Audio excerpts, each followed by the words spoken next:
It is a privilege to be joined on the summit today by Cebe Schneider, who is the cheer coach at Dickinson State University. And, Coach, you all have a first that is coming up on Saturday, and that's tomorrow. You all get to host your own cheer competition, cheer and dance competition at Scott Gymnasium there on campus.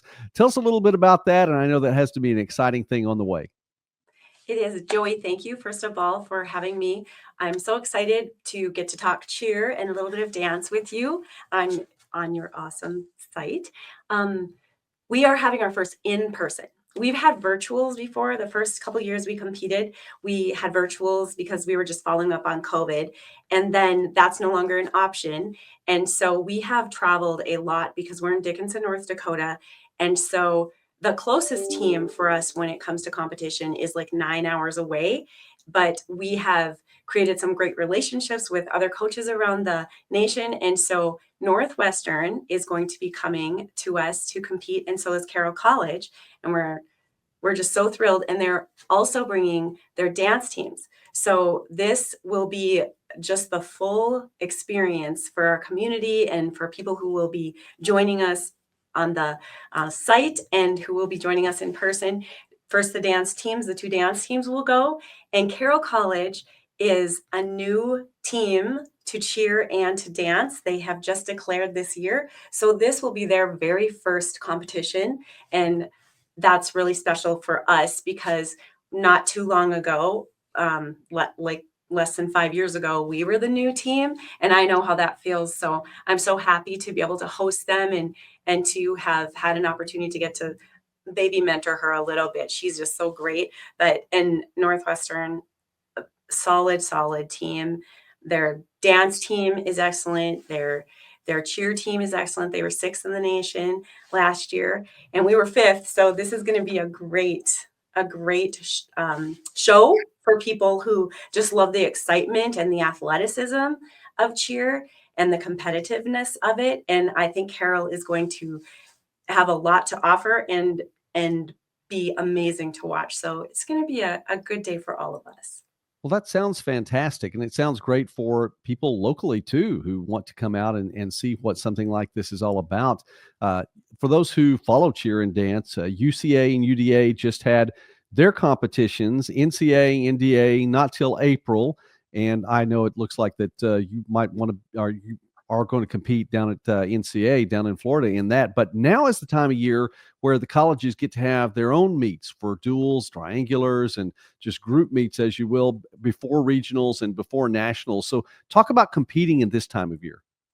So our season is just getting going. So like last week, the first teams went, and it's like any team that is competitive. You have incoming freshmen or transfers, and of course, some seniors who left. But cheer's a little different just because, and so is dance, because we have to come up with a brand new routine that suits the people and the skill levels that they have and the sorts of skills they're able to execute. So we have all been very hard at work, just like the other sports. We have a 24-week season that we can practice and compete in, and we need to be compliant with that. So the skills are intense, and if you're working elite skills, there's a multitude of skills that we execute on the floor for our final score. And so when you are working toward those, some of those are individual skills like tumbling.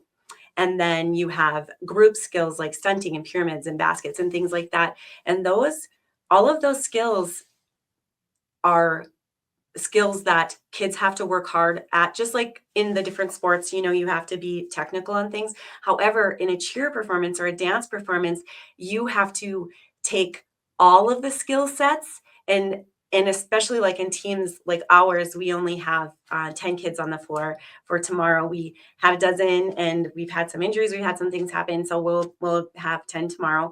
And when you have 10 kids, we can have up to 20. You can have as few as 8 on the floor and as many as 20.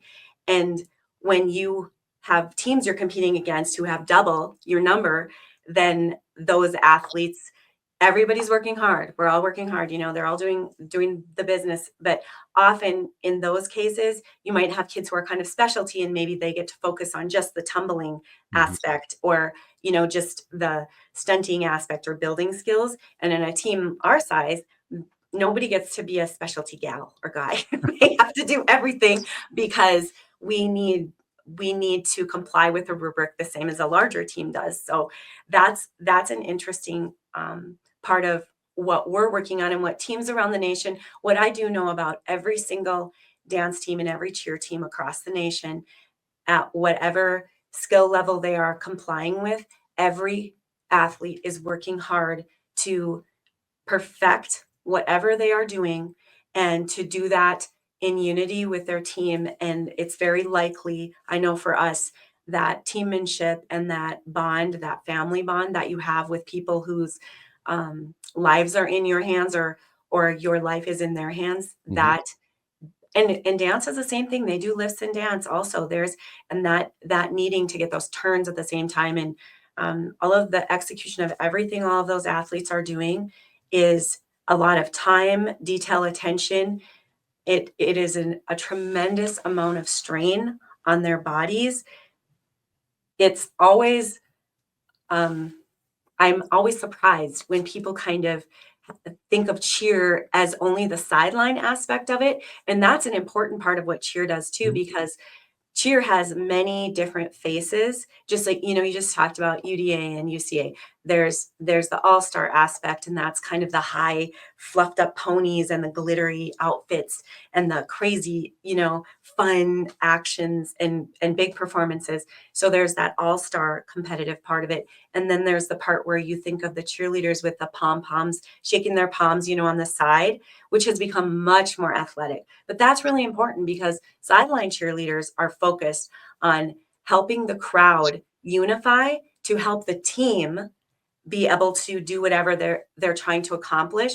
I've had lots of athletes across the years come and thank the cheer team, or even coaches saying, like, you know what, you guys really helped rally everybody, or we were feeling really low, and we felt like, and we could just feel that coming from the crowd, and thank you guys for leading that. So that aspect of cheer is very important, and a lot of work goes into that.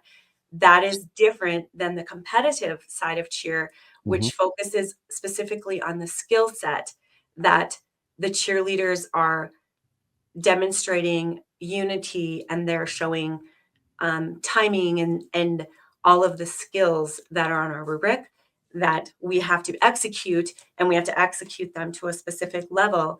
And then the judges need to deduct us, or they need to approve of, or they need to score according to what we place out there, according to what we said we were going to do.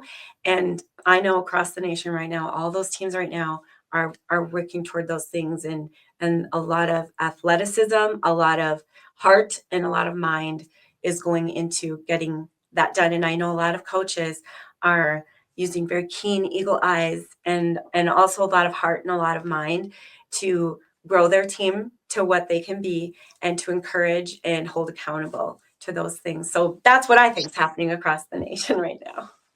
Well, you mentioned skill sets, and I want to ask you about that in just a moment. But you're one of 6 schools, Dickinson State, one of 6 schools that joined the American Midwest Conference this past August, specifically for cheer and dance, and really expanded the conference and give more opportunity there. So when conference competition comes around, I mean, you really have a lot of opportunity to shine before you even head toward regional opportunity and national opportunity. So talk about joining a new conference. So first of all, I just am incredibly grateful that they allowed us in and allowed the teams in. Cheer, well, I guess wrestling for our school, there aren't enough teams in the area to make up a conference. So we have a conference that we're in, but the conference doesn't have enough teams to make up an actual conference that we could consider for a regional qualifier. And so they were so gracious and let several teams in. And one of the things they had discussed at one of our first coach and dance meetings was they felt like, as you had said, that will strengthen it, and it adds new dynamics and new coaches and new ideas and new athletes to it. So they're already a very solid conference. They have done a very nice job of creating systems that make sense and that support the athletes and support the coaches. So I'm so excited to have been invited to join and to be accepted into their conference and to make it our conference. And also, you're right, when you have an opportunity to be a part of something where everyone gets to decide together what they want to do to make things the best, and then we can run it by NAI, et cetera, of course, because all those things have to be approved. But it's very exciting for the athletes to get to have a home and a family of other teams to compete with and to work with. The way that conferences work, which I don't, I think it's kind of typical of most sports, but we have 15 placements for nationals, and I believe right now there are 10 conferences, or at least there's 10 that will be taken. There might be 9 conferences, and then one conference I think has 12 teams at least. So for every 6 teams, you are allowed one berth at nationals. So every conference will get one at least. So that I probably have my numbers really messed up right now, but I do think there's 10 at the end Okay. of the day, kind of a thing. But so we will compete at our regionals, and then they'll have some at-large spots too. And we are in with St. Ambrose. They're in ours and other very strong teams, which is so exciting. So we'll see how it goes at regionals for all of us, but we're very thrilled to have been accepted in there. We're visiting now with Cebe Schneider, who is the head cheer coach at Dickinson State University.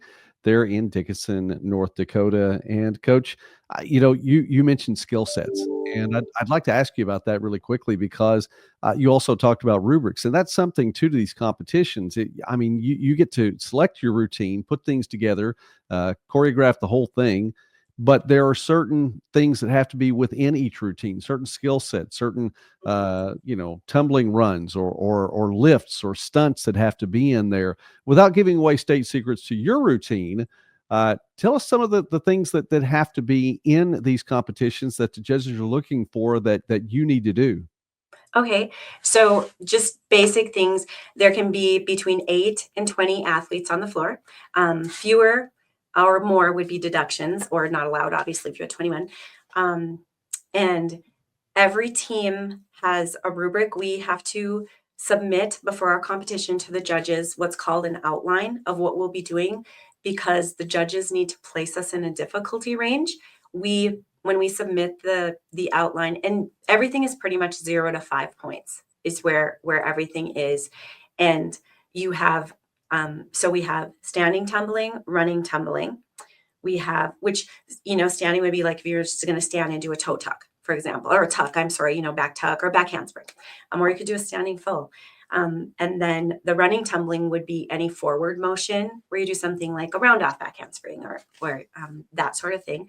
And then we have jumps, and you can do anything on your team between one athlete on the floor doing a single jump, which would be in that 0 to 1 range, all the way up to 100% of the athletes on your team doing 3 connected different jumps. And they can do 2 of the same, but at least there has to be a variety of at least one of those 3 jumps needs to be different than the others. And that would be toward the 5 range. And then there's also pyramids. It's your building. So you have pyramids, stunts, and basket tosses.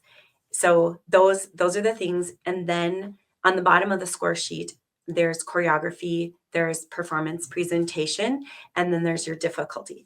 And then the other half of the score sheet is your execution. So first is how difficult was it? And there's ranges that tell you the difficulty if you're going to do this.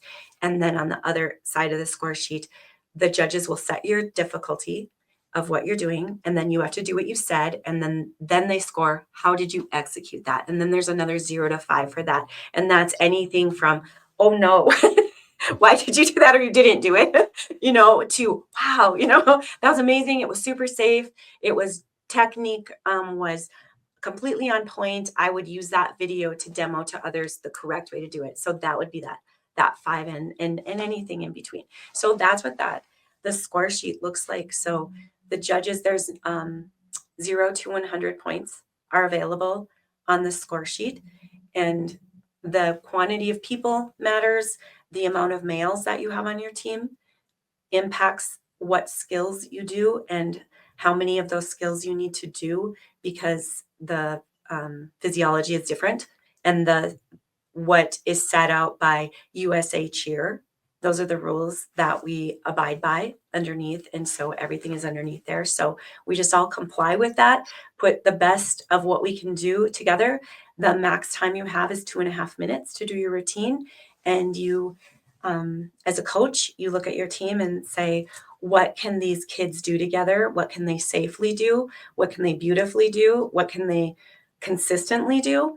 And then you try to add some bells and whistles to make it more fun for everybody and for them, and get your music and work and work and work, and then you go in front of the judges and see what the judges think of what you thought.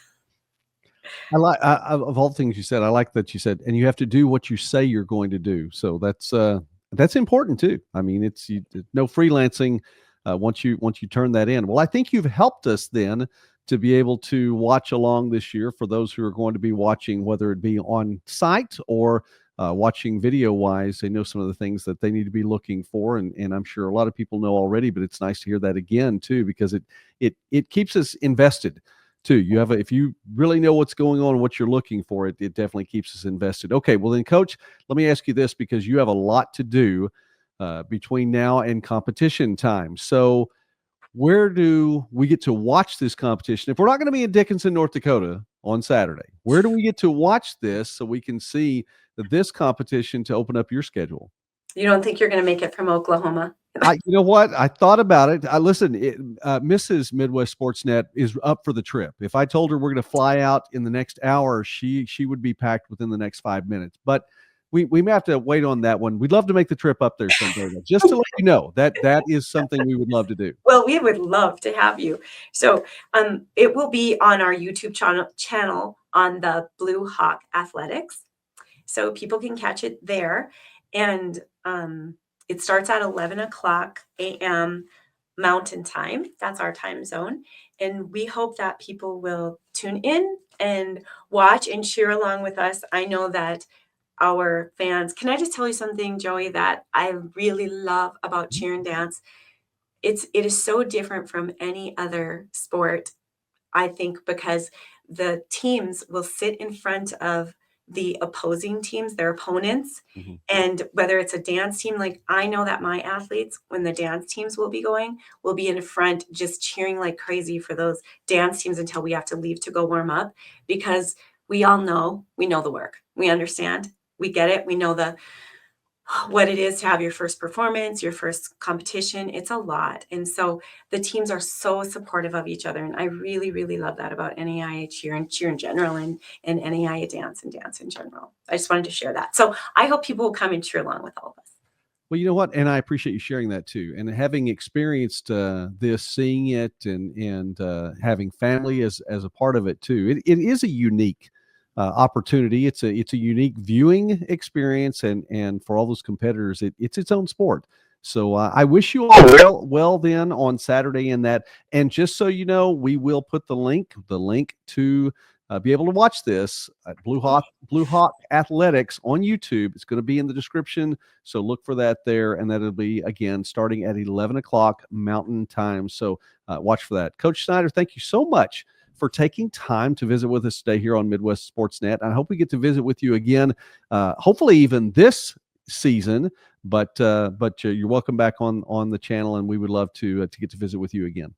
I appreciate that so much. And you know what, Joey? I hope people like and follow your channel, because this kind of opportunity for athletes and for coaches to have a platform where they can share what they're doing in NAI is so exciting and awesome. So thanks so much for having me, and I hope to get to be here again soon too.